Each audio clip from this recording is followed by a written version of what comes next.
Hello, and welcome to episode 11 of the Life and Finances Together podcast. We want to thank our listeners who have liked and subscribed and encourage you to make that click today if you haven't already. On today's episode, our financial professional, Roger David, will be speaking with special guest Jeff DeJonge of Toys for Tots in Kent County to find out all about our local chapter and the path your donated toys travel to reach the children and families in need in West Michigan. We're so excited to learn more, so let's get started. Yeah, we're really excited. We've been a partner of Toys for Tots for, many gosh, years. it's a lot of years, It's been a right? while. I don't even know. It's probably almost since Chelsea's mom has been with our organization. That's been over for like 20 years. Yeah. So it's been an incredible partnership, and our clients just turn out unbelievably well with the toys. We have to drop stuff off and fill up our cars and everything to bring multiple I've picked deliveries, I've right? picked up from Have you picked them before. up from Oh, us? yeah. Okay, well, all right. Well, hey, we apologize for all those multiple No, we'd pickups. rather have that than an empty box. So it's been great to be part of the organization and partner with you over these years. I mean, tell us a little bit about you and your family and how you got involved with Toys for Tots. Well, I work for the city of East Grand Rapids as now I'm a staff sergeant, but back when I first started 27 years ago, we always had toys dropped off because most of the fire departments in the area are collection sites, but we weren't. So I said, hey, Chief, we're getting all these toys. Why don't we become a collection site? So he's like, sure, why not? And I knew one of the dispatchers was involved in Toys for Tots, so I told her, like, hey, and she goes, well, I'm a site coordinator, so why don't you come also distribute the toys? So, So 27 years ago, I started with my girlfriend at the time, and it's been going since. And my kids have grown up, brought them in their little child carriers, and there's pictures. WZZM did a little article. There was like pictures of them from when they were little babies. And so this has been a family event for you the whole time. My daughter's in college in Connecticut and making sure she's coming home before distribution. So I'm probably going to get in trouble for asking this, but the girlfriend that you had when you started, That's my your wife? wife? Okay, I just want to make sure. I had to ask. You threw it out there, and I just was like, man, I've got to ask him. I got to do it. I couldn't resist still with it. So for 27 years, you've been involved. Yes. Okay. The last, 7 years ago now, the Marines left. They closed the Monroe Marine Reserve Station. Right. At that point, the Marines were always in charge of the Toys for Tots program. At that point, we became it's called an LCO, local community organization. Right. So now it's all run by community. The Marines aren't involved in it anymore. Oh, really? Okay. So everything in Kent County is run strictly by volunteers.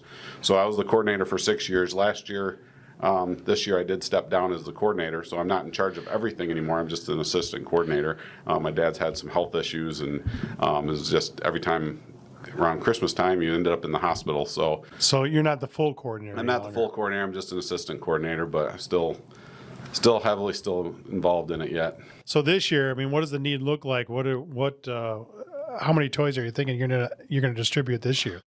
Last year we distributed a little over 11,500 kids in Kent County. The year before that was about 13,000. We're on pace, I think, to be around that 12,000, 11,000 mark again. I think we distributed over 35 to 40,000 toys to those children. Really? Yeah. Wow. That's about 4 semi-loads of toys. Okay. Absolutely. Got about three items per kid. So how do you find out who's in need? I mean, how does that work? What is the process that you go through? Well, people can call 211. They'll direct them to our website where they can register online. We used to partner with the food banks and locally. But the problem we were having was some of the food banks weren't registering people that needed it. Yeah. Because they didn't qualify for the food banks. So they turned them away, and then people were calling me and crying and saying, I need help. So we went to a strictly online registration for the last 6 years, and that has grown. When I first took over, we were at 8,000 kids in Kent County that we were helping. Yeah. Now we're up to the 12 to 13,000 kids, so it's just expanded that. Our feeling is that if you ask us for help, we're going to help you. We haven't turned anybody away because the foundation believes in karma. They'd rather have somebody that get a toy that shouldn't get a toy than somebody get turned away. So as long as we have enough toys, we'll help you. Yeah. Well, that's incredible. What did you say? It was like, what did you say, 3 to 4 truckloads? What it was? 4 semi-loads go out. So who's delivering that? Who's doing the work? So you got the truckloads, Yep. but it's got to get to the kids. Yep. So how does that work? How do you do that? So we have driver volunteers that will come. They bring the boxes like to your business. Yeah. They'll get called if you guys fill them early and want us to pick up early. We'll pick them up, bring them to our warehouse where we just sort them and box them up. Otherwise, the week before distribution, all of them get pulled, and we're working hard that week. And then we sort them. You're doing it in a week? Yeah. Well, we do most of it in a week. Okay.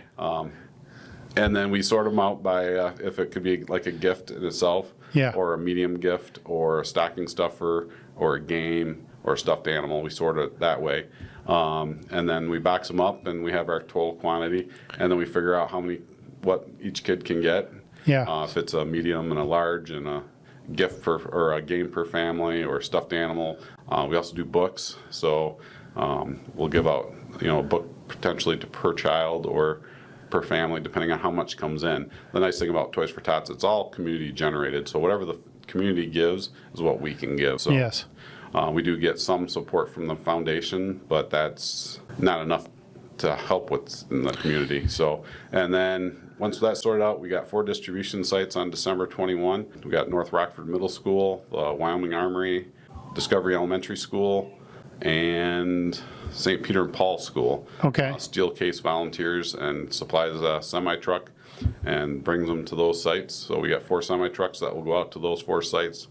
We have volunteers that will unload them by hand, bring them in, and then on December 21, we have volunteers that will help. The nice thing is we do it kind of like a store, Yeah. but we'll walk the parent around. They can choose the gift for their child. So there's, the kid's not getting the same thing. Or Right. if you got a boy that doesn't like X, and then, or a girl that doesn't like makeup, we're not giving them makeup, we'll find something else. Sure. So that's always nice. So they're coming to those locations then. Yes. You guys don't have We to go don't- and find people to drive. No. The one thing I did like years ago, we did, I think it was Santa Claus Girls. Yeah. They'll deliver. Yeah. So, but Yeah. they come, that's actually a really good idea. I didn't realize that you guys brought them to the store, like you called it, Yep. for to have them come and kind of shop for, which is great. It's great because the parents have it kind of gives them a little Yeah. a little invested in what Absolutely. their child's getting. It's nice sometimes you see the excitement or oh my gosh, my kid wanted that, and they found it on the table, and Yeah. it's a great feeling. Man, when you think about all the years that you've been doing, gosh, 27 years, Yeah. right? 27 years. Is there any particular story that comes to mind about a certain child? I know you can't Yeah. reveal confidential information, but just something, that just really grabbed you and spoke to you over all these years?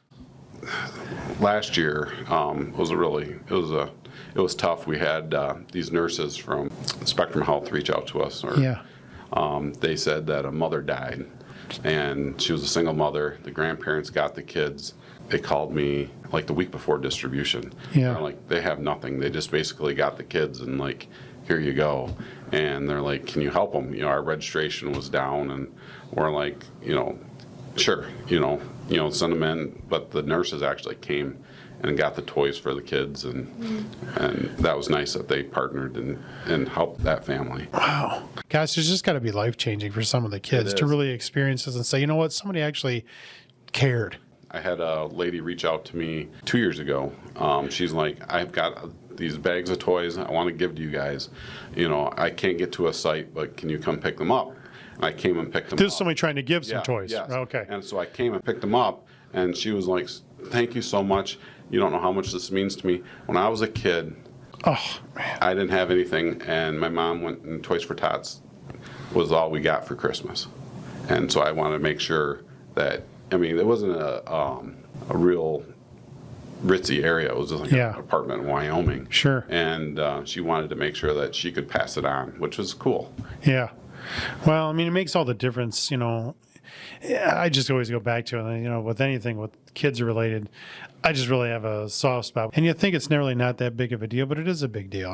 With all of us when we were children, Yeah. right? Yeah, it's Christmas time. This is Yeah. what you're looking forward to. Well, kids, it wouldn't be Christmas without, the adults and stuff, and we understand the meaning of Christmas and stuff, but it's about the season of giving and to have a kid not be able to open something under their tree, it's just heartbreaking.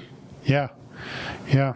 Gosh. When you have volunteers at the different locations, I mean, how many people are really involved? I mean, how many people are you mobilizing to make this happen? On a distribution site, we'll have about 60 volunteers or more helping. We'll put through, we'll have actually more than 60 because we'll have about 40 families every 15 minutes come through. Oh, wow. 40 parents come through every 15 minutes at our sites. Yeah. To get their toys, so we'll have to have enough to walk them around, also staff the tables to put toys on the table from the boxes and registration and stuff. So and then we have four sites, so you multiply that out. There's about, on December 21, probably have, a few hundred people. So if anybody wants to volunteer to become part of the work that you do, I mean, how do they do that? Where do they go, and what are the things that they can do? Well, they can work our distribution sites, help unload the semi on December. That's by hand, right? Yes, you all better get ready because we just found out it's by hand. It is by hand. And they're big boxes. They're real big boxes. It's a 2-person per box job. It's not as fun as the games. Those are heavy. Those are smaller boxes, but they're heavier. We have that. We do have drivers that pick up. We have toy sorting in our warehouse. The warehouse this year was a little more limited, so it's most of it's going to be our current host is supplying the volunteers this year internally, just because it's a lot more restricted access, which isn't as ideal because we love having people come in and help, and a lot of people want to come in and help, and we can't have everybody come in and help this year. So you got more than enough people? We're always looking for volunteers for distribution day and to unload the semis. Sure. So they can email us if they want, and there'll be sign-up geniuses that will be sent out for the sites that we need help with. Do you go to the website at all where they can sign up to do this? Or just send us an email, and then we'll blast an email out with the sign-up genius on some of the needs that we need. What's the email that we have to send it to? Kent.county.mi. Kent.county. I'm sorry, Kent.county.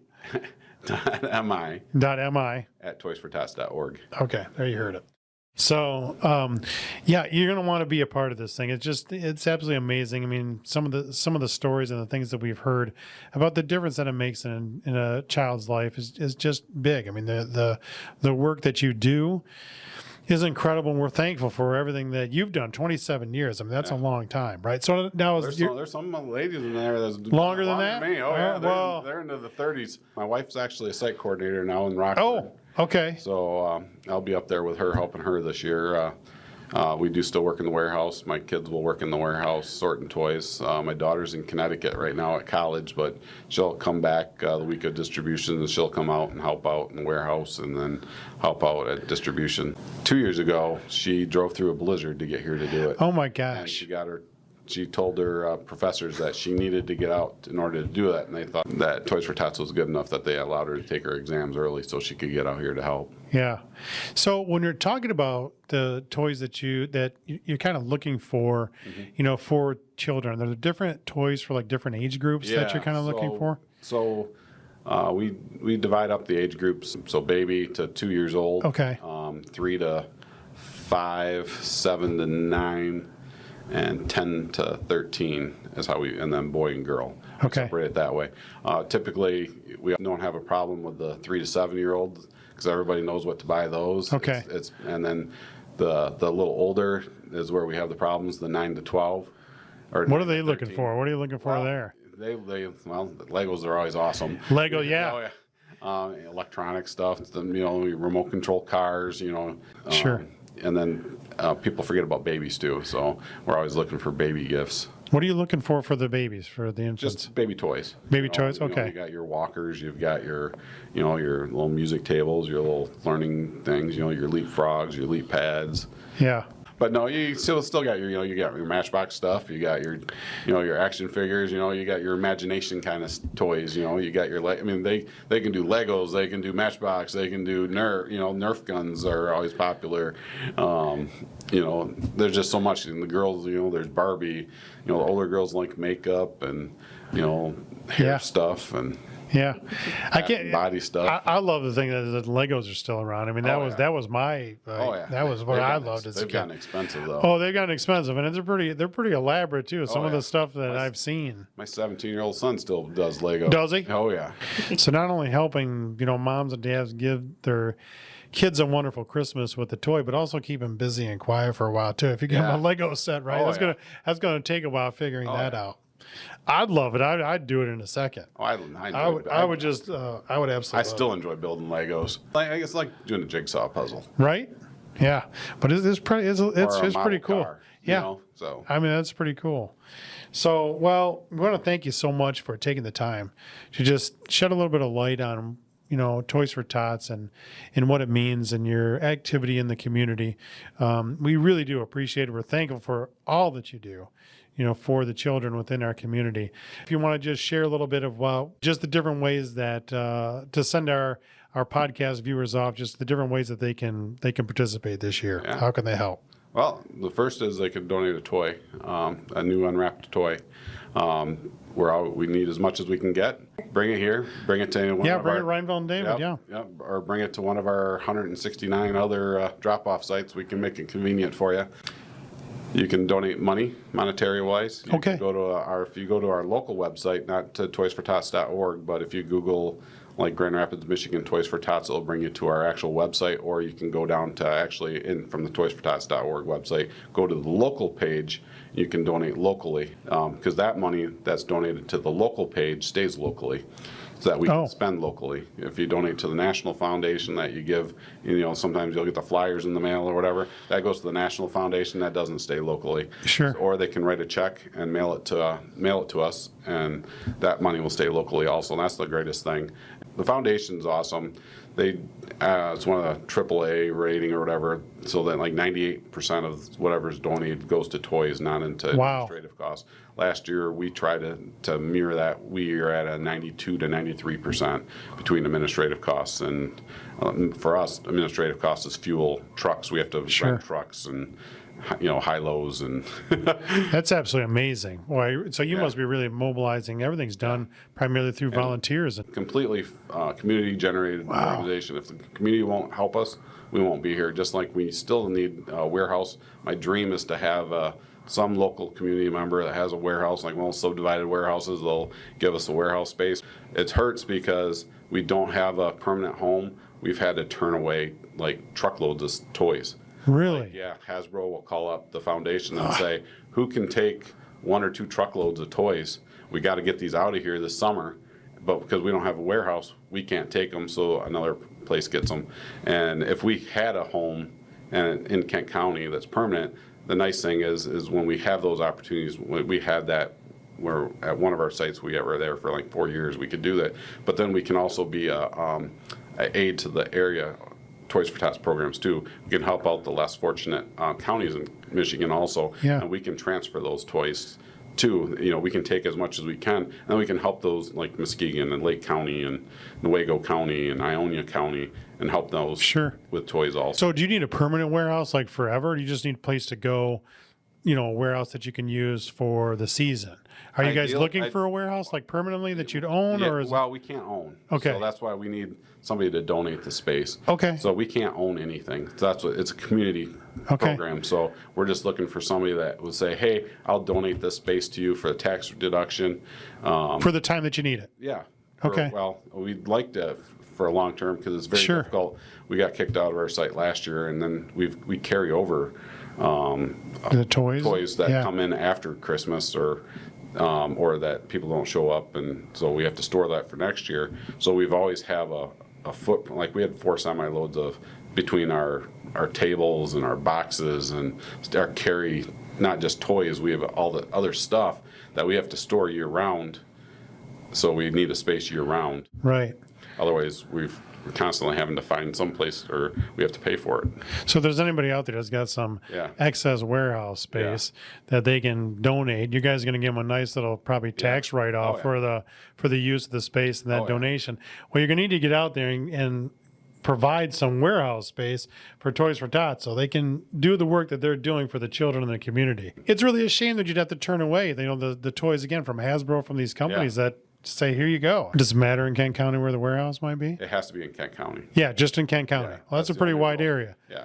So if anybody's out there, you got some excess warehouse space that you're not using, right? Toys for Tots could probably use that space. And I'm sure that the accountants at your firm or over at Toys for Tots can figure out how to give you a nice little tax deduction for the holidays too. So if there's anybody out there, make sure that you're contacting Toys for Tots to help us out to get that warehouse space to maximize how many children that they can help, this season and in seasons to come. So, well, we want to thank you so much for taking the time today thanks for having to come and talk to us. It's been an absolute joy to work with you and to be part of this this work that you do to help children, to make a difference really in children's lives. You may think just a little toy is just, what's the big deal? Well, it's a big deal. It's a big deal to any child, right? And the other thing too is when you really think about it, it's a big deal to mom and dad. It takes pressure off of the parents. Yeah. Do I have to heat the house or make a car payment or get a toy or food? Yeah. It's an extra expense that typically is not there at that month. That they've got to figure out how to do. Yeah, I mean, and people don't really realize that too. Mom and dad are working hard today. It's a little bit hard today's day and age with, prices where they're at and everything else just to make ends meet. And things are tight. Yeah, and the fact that you're able to do that and help mom and dad out too. I mean, as a parent of, 3 daughters, I couldn't even imagine not being able to do that, to provide a Christmas for them. Yeah, it would just hurt your heart. Yeah, they're just devastating, right? Yeah. So it's not only the children that you're helping too, but you're also giving a gift and doing a wonderful thing to calm the minds and the hearts of the parents that, are just trying to provide for their children and make the holidays a memorable time. And we just can't thank you enough. No. I mean, we can't thank you enough for 27 years. I mean, and it's great that your family's actually grown up and are so involved in this as well. So we want to thank you. If any of you have any questions about Toys for Tots and how you can become part of the work that they're doing, you can give us a call here at the office, here at Reinfeldt and David. You can talk to Chelsea and she can direct you in the right direction to be part of the work that they're doing. Thank you so much again for coming in today. Thanks. And that email again is kent.mi.toysfortots.org. There you have it. Thanks so much for watching, for listening, and for learning about Toys for Tots with us today. Reinfeldt and David will be accepting new, unwrapped toys for children ages birth to 13 through December 13th for Toys for Tots, and we welcome your visit and your donation. For questions about our financial services or finances in general, please check out our website, reinfeldtdavid.com, send us an email, give us a call, and of course, please like and subscribe to our podcast and stay tuned for our next episode. This podcast is for entertainment and educational purposes only and is not intended as personal financial advice. Before making any financial decision, please do your own research and consult a financial advisor as needed.